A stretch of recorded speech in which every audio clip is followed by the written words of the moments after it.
Separate your hot water, press the tap switch. As you can see, it comes up off to begin with. You can press and brings up the snowflake, that's for frost protection. Press it again, you've got 1 kilowatt of electric power to supply to your water heater, 2 kilowatts of electric power, and or you can have it as gas only. You can mix that up by having gas and 1 kilowatt or gas and 2 kilowatts, and the next press turns it off.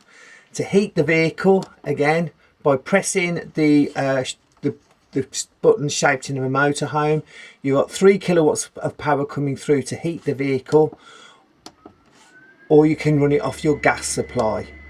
You can mix it up by having gas and electric supply coming through, and you can alter the temperature of the vehicle by using the plus and the minus on the right hand side. To turn it off, press it again and it brings it down to this position.